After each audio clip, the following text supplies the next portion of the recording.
இந்த நிலப்பரப்புல டைனோசர்ஸ் வாழ்ந்திருக்கலாம்னு நம்பப்படுது. Welcome to Geetha Darshan films. இன்றைக்கு டேனினோங் ரேஞ்சஸோட ஒரு பகுதியை தான் சுத்தி காட்ட போறோம்.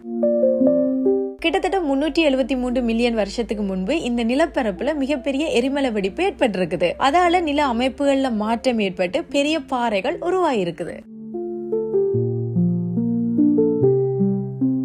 பிறகு பல மில்லியன் ஆண்டுகளாக காலநிலையில் ஏற்பட்ட மாற்றத்தால இந்த பகுதிகள் மலைகள் பள்ளத்தாக்குகள் அதோட அடர்ந்த காடுகளா உருவாயிருக்குது. டைனோசர் கிட்டத்தட்ட 230 மில்லியன் வருஷத்துக்கு முன்னுக்கு தோன்றி கிட்டத்தட்ட 66 மில்லியன் வருஷத்துக்கு முதல்ல அவையண்ட உலகம் அழிஞ்சு போயிருக்குது. இந்த பகுதிகளில் இவ வாழ்ந்ததுக்கான எந்த படிமங்களும் கிடைக்கல. ஆனா விஞ்ஞானிகள் இந்த பகுதிகளிலே டைனோசர்ஸ் உலாவி இருக்கலாம் என்று கருதினாம்.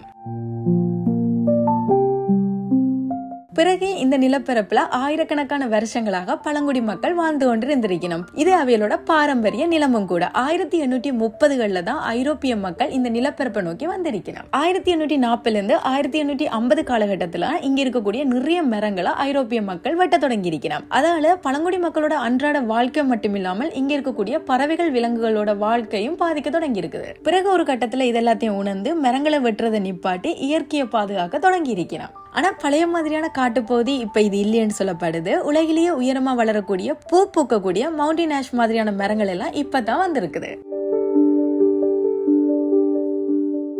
இந்த டேனினோங் ரேஞ்சஸ் கிட்டத்தட்ட 3540 ஹெக்டேர் பரப்பில் அமைஞ்சிருக்குது. இப்போ ஒரு பகுதியை மட்டும்தான் உங்களுக்கு சுத்தி காட்டிட்டு இருக்கிறோம். இந்த பகுதியை ஷெர்ப்ரூக் ஃபாரஸ்ட்னு சொல்றது. இங்க முக்கியமா சில பறவைகளையும் விலங்குகளையும் பார்க்கலாம். அதாவது லயபர்ட், ரொசல்லா, கொக்கட்டு, கொக்கபரா இந்த மாதிரியான பறவைகளும், ஸ்வாம்பொலவி, ஒம்பட் இது மட்டும் இல்லாமல் இன்னும் ஒரு சில அனிமல்ஸும் இந்த காட்டுக்கே இருக்குதாம். நாங்க இங்க பார்த்த பறவைகளை பற்றின இன்ட்ரெஸ்டிங்கான விஷயங்களை சோர்ஸ்ல ஷேர் பண்ணிருக்கிறேன்.